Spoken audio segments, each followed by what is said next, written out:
Alan Waters is the endorsed Republican running for the 1st District. He'd like to take out Congressman Cicilline. Alan, you're a Republican. Welcome back. I've had you in the last time. That's right. Right.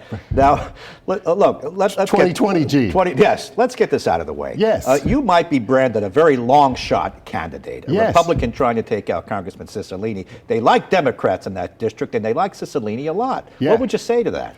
Hey, listen, this is time where I'm a black Republican candidate, and I am who most of the people in my neighborhood are. And across the district, I give people a whole different look. You know, I'm a smart, independently thinking, I would say libertarian-leaning right. Republican, and I'm not tied to any particular clique. Certainly not directed by the Democrats, not directed by the Republicans. Right. I just want to be precise. You're running against Congressman Cicilline now. Yeah. 2 years ago, I had you when you were running against Senator Reid. Oh, I love that race. That was good. You picked the heavyweights to try to unseat. I go right at them. Yeah. Well, when you say that, now let's be serious now. Yes.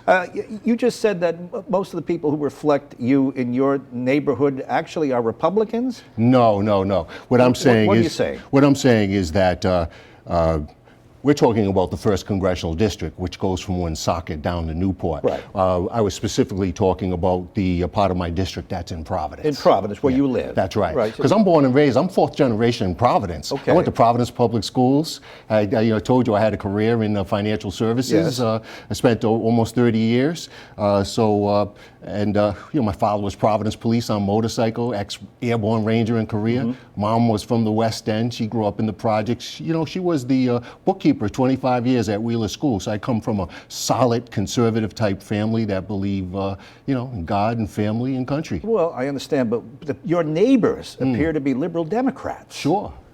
Not you. That's right. Square the two. Well, here's the answer. We need a new type of leadership in the black in the minority communities in Rhode Island, if we're specifically talking about that. Yeah. Someone that's not just sanctioned by the white liberals in the Democratic Party. Back in 1964, before he was assassinated, Malcolm X told the black community that to beware of our relationships with the white liberals in the Democratic Party.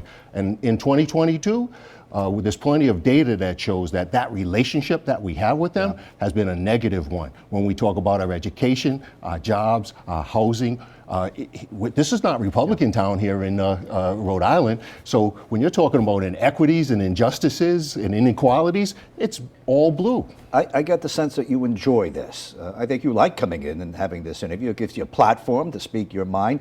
But as far as money and polls, it's not there for you. Well, the answer is... So I would say, why are you doing this? I am not doing it for messaging.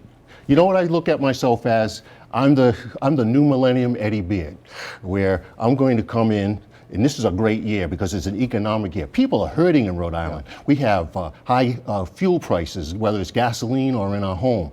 We have in the store, in the grocery stores, when you're looking at the supply chain issue. It wasn't long ago where Rhode Islanders were running around looking for baby food. When I was standing out getting my signatures just a couple of weeks ago, Gene, so I could get on the ballot. Yeah. By the way, I'm top of the ballot, Gene. We won that coin toss, the Republican Party.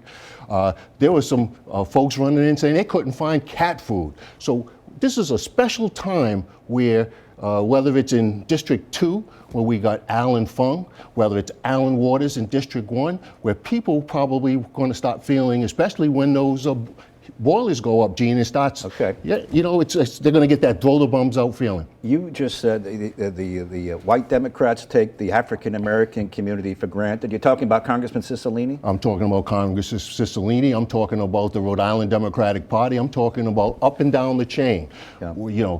And so they've been taking advantage of us, they've been using us, they've been lying to us. So this is a time now where not only do all the voters in District 1, but especially the minority communities have to say, you know what, it's time to walk away from the Democrats. Well, they're doing a pretty good job at it. They've convinced, it appears, the African American community to vote Democrat over and over again. In fact, in your district, State Senator Tiara Mack is your state senator. Mm-hmm, that's right, she is. And when you realize who supports Tierra Max, such as Planned Parenthood, which is the precursor of Planned Parenthood, is Margaret Sanger, when she was practicing eugenics and was called the Negro problem or the Negro solution back in the 30s.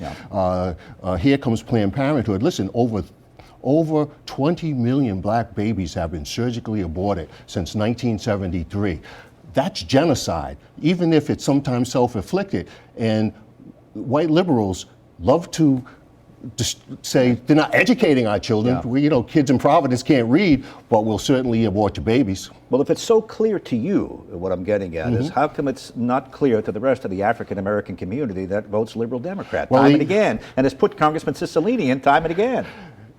One of the problems is we don't really have black and Latino leaders because they have to be sanctioned, they have to be supported, they have to be approved by the Rhode Island Democratic Party. I'm off the reservation. I am the most dangerous politician in Rhode Island because of that fact. Let's do a quick lightning round. Do you believe we're in a recession? Yes. We do. No debating it. Yes, no debating. Well, how did inflation get so high? You're a business background. Is it because we overheated the economy with too much free money? How did we get to here? Tax and spend politics of the Democrats, but let me tell you this. Both the Democrats and the Republican Party are guilty of spending the people's money, meaning that they continue to borrow money. We're over $30 trillion in debt, Gene. We need an adult in the room. We need a regular guy, not part of the elites, not part of the class that's worried about the special interests. I'm the guy from the neighborhood that's smart enough, because it's not rocket science in Congress. And also, the Federal Reserve failed its job again. Here's some of the smartest, brightest people, and they keep printing money, quantitative. We only got 30 seconds, but go ahead, finish your thought. Quantitative easing. They started in 2007 because the economy was going. They didn't stop. Well, that means the Federal Reserve was buying bonds to put cash into the economy to keep it going. Right. They didn't stop it until this year. You're pro-choice, or I apologize, you're pro-life. I'm pro-life. You support the Supreme Court's recent decision. You're pro-life. Yes, I support that, but I think it's wise that the Republicans leave it alone. Abortion was not a constitutional item. It's a state's issue. Let each state, including Rhode Island, which already has codified abortion, and let it go. I have to hold it there. Thanks for coming in. Glad to be here.